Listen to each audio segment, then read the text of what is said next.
అత్యంత వైభవంగా నిర్వహించబోతున్న శ్రీ సద్గురు హజరత్ దర్బార్ అలీషావలి రెహమతుల్లా బాబా శ్రీ జలీల్ మస్తాన్ వలీ బాబా గార్ల ఉరుసు మహోత్సవం అన్నమయ్య జిల్లా రామాపురం మండలం నీలకంఠరావుపేట గ్రామంలో వెలిసిన శ్రీ సద్గురు దర్బార్ అలీషావలి శ్రీ జలీల్ మస్తాన్ వలీ బాబా గారి ఉరుసు మహోత్సవము మార్చి నెల 2026 నుంచి 4వ తేదీ వరకు ఘనంగా నిర్వహించబోతున్నారు. ఈ ఉరుసు మహోత్సవంలో వేల సంఖ్యలో కుల మతాలకు అతీతంగా భక్తులు పాల్గొని స్వామివార్ల కృపకు పాత్రులు అవ్వడం జరుగుతుంది.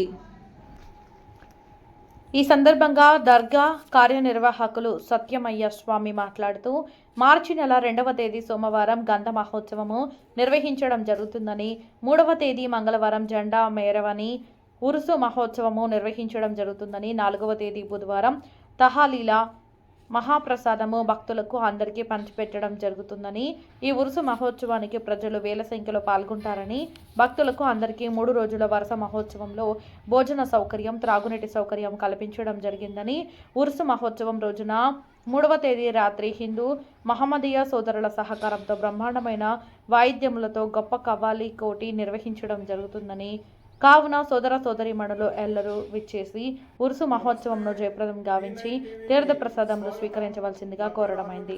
ఆర్వి కృష్ణారెడ్డి, అన్నమయ్య జిల్లా ఇన్ఛార్జ్. మరి అన్నమయ్య జిల్లా రామాపురం మండలం నీలకంఠరావుపేట గ్రామంలో వెలిసినటువంటి శ్రీ శ్రీ శ్రీ సమర్థ సద్గురు దర్బార్ షా అలీషావలి రహమతుల్లా అలై బాబా శ్రీ జలీల్ మస్తాన్ వలీ బాబా గార్ల ఉరుసు మహోత్సవం ఇక్కడ అత్యంత వైభవంగా 2, 3, 4 తేదీలలో ఈ 3 రోజులలో అత్యంత వైభవంగా నిర్వహించడం జరుగుతుంది. అలాగే ఈ ఉరుసు మహోత్సవంలో కూడా వేల సంఖ్యలో భక్తులు పాల్గొని మరి స్వామివార్ల కృపకు పాత్రలు అవ్వడం జరుగుతూ ఉంది. అలాగే ఇక్కడ కుల మతాలకు అతీతంగా ఇక్కడ పాల్గొనడం ఒక ప్రత్యేకత అనేటువంటిది కూడా ఉంటుంది. ఇక్కడ మరి ఎంతోమందికి కోరికలు, ఇక్కడ కోరిన కోరికలు, వారి యొక్క కష్టాలు ఇక్కడ తీరడం జరుగుతూ ఉంది అనేది భక్తుల యొక్క విశ్వాసము. అలాగే ఈ 3 రోజుల ఉరుసు కార్యక్రమంలో మరి ఎలాంటి కార్యక్రమాలు ఇక్కడ నిర్వహించడం జరుగుతూ ఉంది అనేది మన దర్గా కార్యనిర్వాహకులైనటువంటి సత్యమయ్య స్వామి గారితో ఒక సమాచారాన్ని తీసుకుందాం. అలాగే ఈ దర్గా కార్యనిర్వాహకులుగా హిందువులకు సంబంధించిన వ్యక్తులనే మరి అక్కడ ఉండేటువంటి అవధూతలు ఎన్నుకోవడం అనేది ఒక ప్రత్యేకత.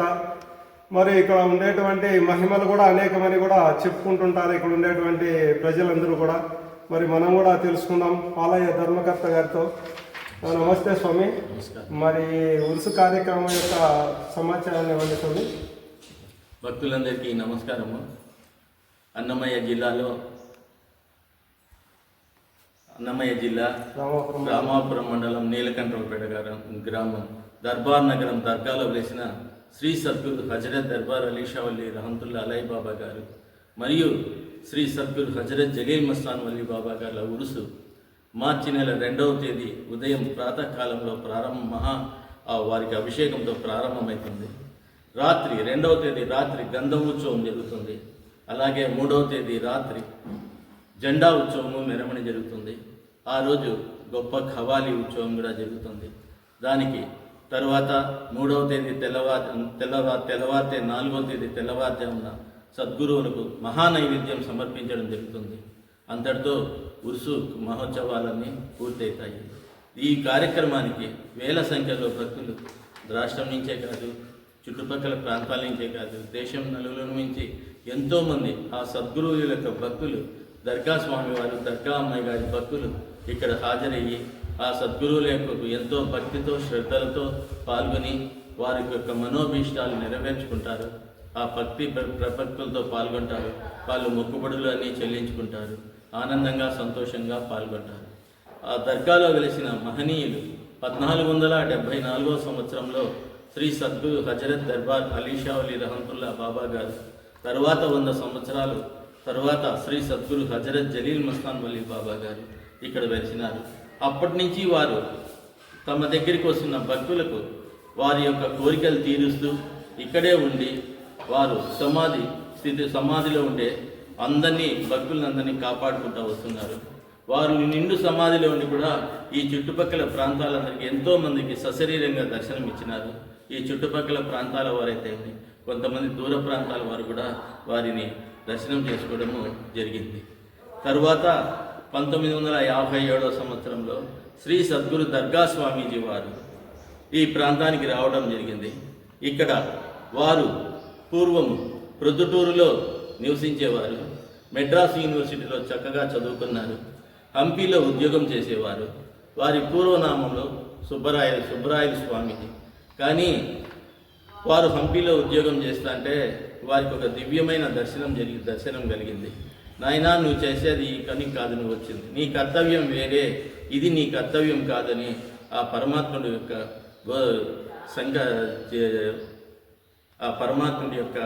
వారు ఒక దివ్యమైన ఈ కాంతి రూపంలో వచ్చి వారికి చెప్పినారు.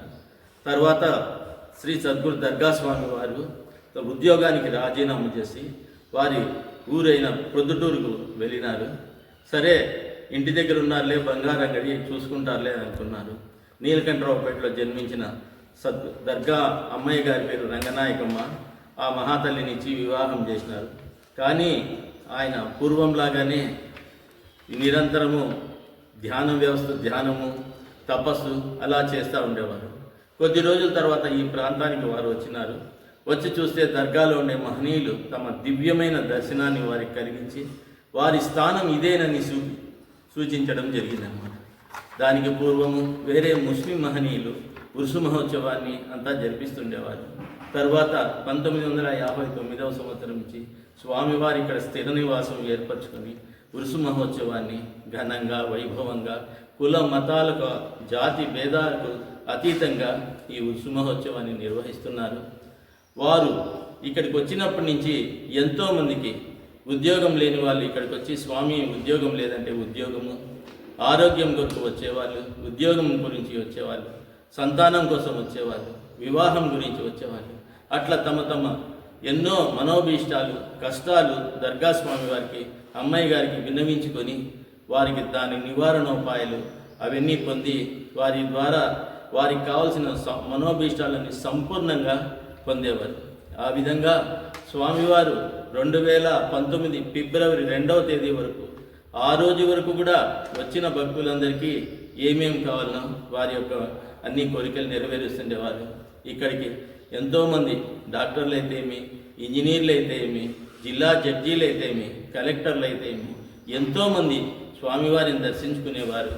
వచ్చి వారి మనోభీష్టాలు తెలుపుకొని వారి సమస్యలు ఏమైనా పోలీసు ఉన్నతాధికారులు కూడా డీజీపీ కానించి ఎంతోమంది ఎస్పీలు అయితేమి అందువంటి గొప్ప గొప్ప వాళ్ళంతా కూడా వచ్చి తమ యొక్క సమస్యలను స్వామివారికి విన్నవించుకుని తరుణోపాయాలు, నివారణోపాయాలు తెలుసుకొని వెళ్తుండేవారు. ఆ విధంగా స్వామి సమస్త భక్త కోటికి వారి యొక్క సేవలను అందిస్తూ ఉండేవారు. స్వామి, ఈ ఉరుసు మహోత్సవంలో భక్తులకు మీరు కల్పించిన సౌకర్యాలు ఏముంటాయి? స్వామివారు ఇది రాయలసీమ ప్రాంతము, కొంచెము జీవనదులు లేవు, ఏమైనా వర్షాభావం మీదనే ఇక్కడ పంటలు పండుతాయి. కాబట్టి మనము డబ్బు సంపాదిస్తాము, అది పోతుంది ఏదైనా ఈ కారణాలు. కానీ విద్యను మనము పిల్లలకు బోధిస్తే అది తరగని సంపద, మళ్ళీ అది ఇంకా జ్ఞానం అనేది పెరుగుతూ ఉంటుంది. అటువంటి సత్సంకల్పంతో దర్గా స్వామివారు, అమ్మాయి గారు శ్రీ సద్గురు దర్బార్ సాయి ఎడ్యుకేషనల్ సొసైటీ ప్రారంభించి ఆ తరపున శ్రీ సద్గురు దర్బార్ సాయి విద్యామందిరం ప్రారంభం చేసినారు. 2002 అక్టోబర్ నెల 2వ తేదీన స్థాపించినారు. 1వ తరగతి నుంచి 10వ తరగతి వరకు విద్యాబోధన చేస్తున్నారు. ఎటువంటి ఫీజులు లేవు, ₹1 ఫీజు లేదు. ఉచితంగా మధ్యాహ్నం భోజనము, టెక్స్ట్ పుస్తకాలు, నోటు పుస్తకాలు, సంవత్సరం 2 జతలు యూనిఫామ్, అలాగే బస్సు సౌకర్యం అన్నమాట. వారి బస్సులు ఉన్నాయి, 2 బస్సులు ఉన్నాయి. వాళ్ళని తీసుకొస్తాయి ఉదయం పూట వెళ్ళి, మళ్ళీ సాయంకాలం స్కూల్ అయిపోగానే వాళ్ళ ఇంటి దగ్గర వదిలిపెడతాయి. ఇటువంటి ఏది కూడా డబ్బులు అనేది లేకుండా వారి మంచి నాణ్యమైన విద్యను అభ్యసించి వారి యొక్క అభివృద్ధికి, పురోభివృద్ధికి స్వామివారు ఎంతో ఆ రోజు నుంచి ఈ రోజు వరకు కృషి చేస్తూనే ఉన్నారు. స్వామివారిని పూర్వం జిల్లా కలెక్టర్ గారు కూడా స్వామివారి సేవలకు గుర్తించి స్వామివారిని కడపోత్సవంలో స్వామివారిని అమ్మాయిని కూడా సన్మానించడం కూడా జరిగింది. స్వామివారు 2019 ఫిబ్రవరి 2వ తేదీన మహాసమాధి చెందినారు. స్వామివారి సమాధి చెందినా కూడా వారి బిడ్డలము, భక్తులము, శిష్యులము, ఆయన సేవకులమైన మేము ఆ స్వామివారు ఏ కార్యక్రమాలు అయితే నిర్వహిస్తున్నారో, పూజా కార్యక్రమాలు అయితేమి, ఉరుసు మహోత్సవాలు అయితేమి,